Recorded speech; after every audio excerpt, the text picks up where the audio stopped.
Hello, and welcome to a very special video. To a lot of you, 1,000 subscribers probably doesn't seem like a lot. But to me, as a person who can never get anything going on any of their socials, on any of their platforms, this is huge. And it means a lot that you guys are willing to have invested your time to my channel, a minute to 5 minutes to 20 minutes each and every upload. It means a lot. And I say that, and I've been saying that the past couple episodes, but I really do mean it when I say it. So this is a thank you, a big thank you from me to you guys and all the new subscribers and all the old ones that have stuck with us along the way. I want to give a special thank you to my partner who has been supporting me since the beginning of this idea and the conception of me buying like little pieces of equipment to now, as well as my friends who have been excited for me and sticking along the way, and some of them watching every single episode, which is just mind-blowing because I never pressure and or try to pressure anyone I know personally to watch this stuff. So thank you.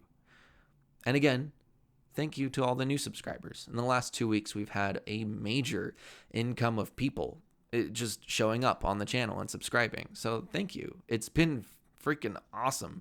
And I'm excited to bring you guys new and awesome content in the future. Along with all the thanks, I also have some pretty big announcements. If you guys have been following the podcast, you already know what's coming, and that is one, a Patreon. There are going to be 2 tiers to the Patreon. One, a $3 tier that is going to be a baseline tier, and then a $5 tier with a couple extra benefits. Hey guys, editing Rick here. Sorry to ruin the moment, but I'm just here to explain the tiers because Rick did it wrong in this video and guaranteed some things that I don't think we can follow through with. So yeah, basically you have the $3 tier, which just is bare bones, basic stuff, just in case you want to help the channel out. And you get access to the Patreon, which will give you access to behind the scenes. And then the $5 tier, which will give you access to the Discord, where we will all be hanging out and hopefully hobbying together and doing all that fun stuff. And if there's anything else we make within that time, we will add it to the Patreon. You guys will see it there, and we will let you guys know. Thank you so much for your patience, and let's get back to the video. The other thing I really want to stress is don't worry about supporting the channel if you don't have the money, because I'm doing okay. I can video this stuff like I've been doing twice a month, 3 times a month while juggling work. It's fine. But I do want to make this my full-time job. So every penny goes a long way and will go to supporting the channel. And that also means we are opening up some merch, which is crazy. I hired an artist named Richimi to, well, drop some boxnaught designs, which are right here. And they look freaking awesome. They're adorable. And if you haven't checked out Richimi, I follow them on Instagram. You should check out their work and follow them too. And those stickers will be on the way in the next couple weeks or so. If not, maybe at the upload of this video. I'm still working on the website, and I'll be sure to announce the merch store on my Reddit, Instagram, and of course here. So it's going to be really cool and it's going to be really fun, and you should really join us on either of those. And if you join the Patreon, I can hang out with you on the Discord and meet people. It's going to be really, really cool. I'm really excited to talk to you guys and to get to know my audience even more. And yeah, without further ado, through all the sappy talk and all the thank yous, let's get to the video, shall we? The subscriber special that I've been wanting to release for about a year now, and that is how to make your own little boxnaught with a bonus thing at the end. Like, I'm serious. Stick to the end. There's something there for you guys to check out if you don't want to build your own boxnaught. It's really big. All right, straight to the video. The first pieces of cardboard cutouts you're going to need are these 4 by 5 centimeter pieces. These are going to be the front and back ends of the boxnaught. These side pieces are going to be the right and left sides of the boxnaught. These are going to be 4 by 6 centimeters each. This is the bottom piece, which is 3 centimeters by 4.7 centimeters. In all honesty, I actually messed this one up, and you might need to adjust yours as well as you build your boxnaught. Now we're going to take our side pieces and combine them together with those front and back facing pieces. What we're going to be using is super glue rather than hot glue and or PVA glue. The reasons for that is, well, hot glue is a bit clunky and thick and tends to get all over the place, and I want to keep this model as clean as possible. And with PVA glue, it can tend to warp cardboard, so I just stay away from that entirely. The only downfall of super glue is that if caked on too much, it can dry looking kind of frosty. You might even notice a couple frosty bits on the original boxnaught from time to time. When building your boxnaught, be sure to pay attention to the corrugation of your cardboard.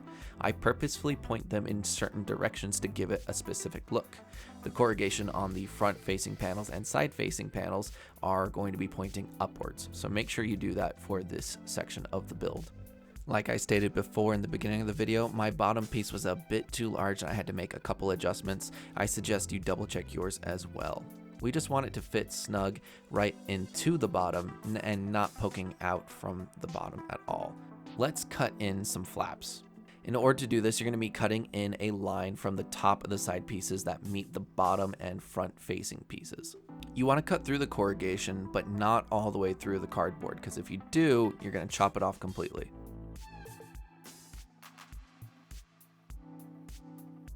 And that right there is the basic body shape for that little boxnaught. It's adorable, isn't it? Let's get to the arms. Boxnaught's left arm is a L-shaped piece that is a 5.5 centimeter tall piece by 5 centimeters wide. The inner piece is 4 centimeters tall and 2 centimeters wide. You don't have to follow this down to the T, but if you want it almost as exact, this is what I would suggest. At 1.5 centimeters from the top, we're going to cut straight across but not all the way through and bend that little cardboard piece. This is going to give us a hinge that we can glue to boxnaught.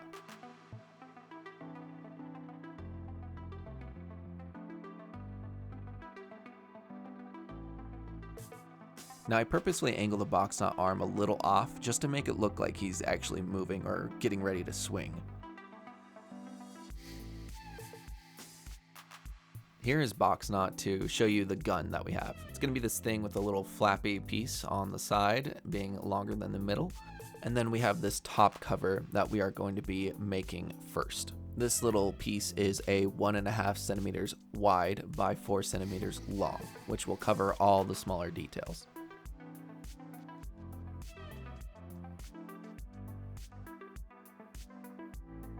The inner pieces are going to be 4 centimeters wide by 2 centimeters tall. Make sure the corrugation points sideways.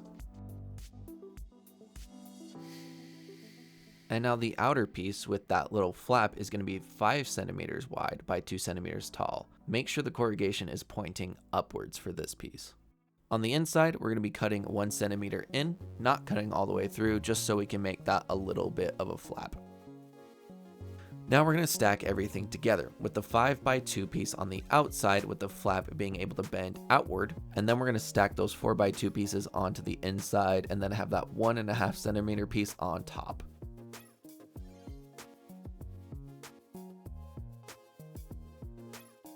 Grab that little box gun and glue that on the other side, making sure that everything's level with each other with the left arm and the box gun.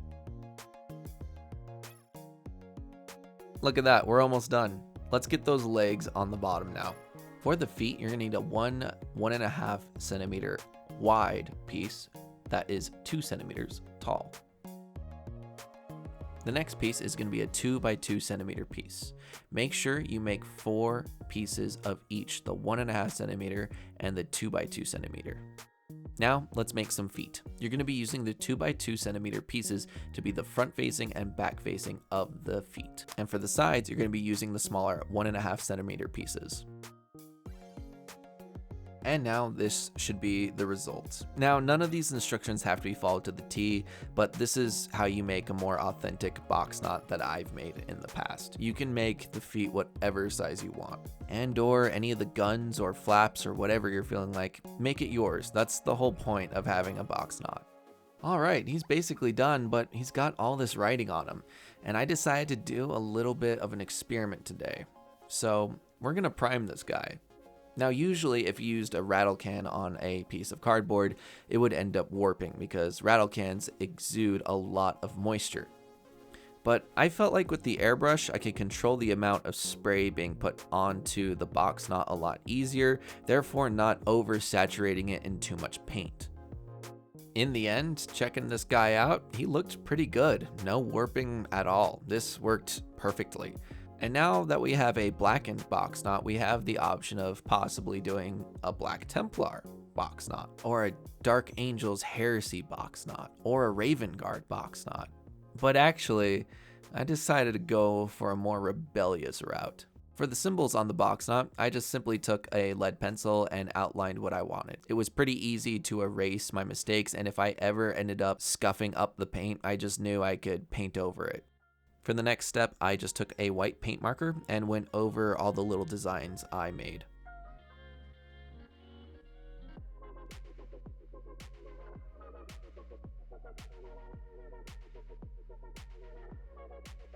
And yes, we went for a Chaos boxnaught. What a better boxnaught than this one to fight with the Black Legion. Plus, our other boxnaught hails to the Emperor, and we don't need more Emperor-worshipping scum, says the man with the giant Imperium of Mankind flag behind him. Yeah, you get the joke.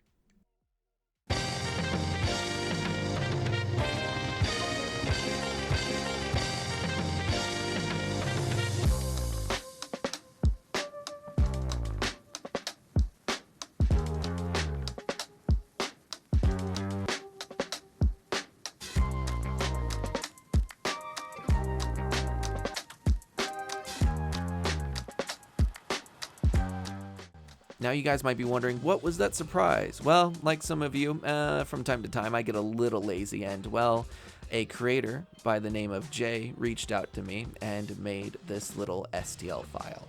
Yes, you can now print your own boxnaught without the need of glue or cardboard or complex instructions. You can just go and hit print. So that will be down in the description below. It is freaking awesome. A special thank you to Jay. Jay, thank you for taking the time to make this little guy and to reach out and to make this STL a possibility for other people to download. It is super freaking awesome. And he says he's going to be doing future renditions, and I cannot wait to see them. So Jay, from the bottom of my heart, once again, thank you so much for bringing boxnaught to the STL and 3D printing world. Your contributions to this small channel and all your hard work will forever be etched in my memory. Thank you so much. So yeah, that's the end of the video. I cannot even explain how giddy I am right now with everything that has happened. And to have an STL file like this is amazing. Now, Jay, the creator of this little file, wanted me to let you guys know this is the prototype. So it is a little flimsy and a little delicate, but just make sure you take care of it after and before you print it. And he plans to make on better renditions in the future. So keep an eye out for that.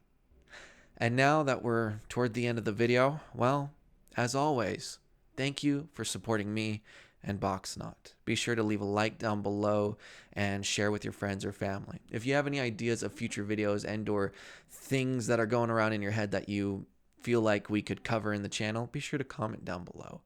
And yeah, until next time, my name is Rick, and we'll see you in the next video. Bye-bye.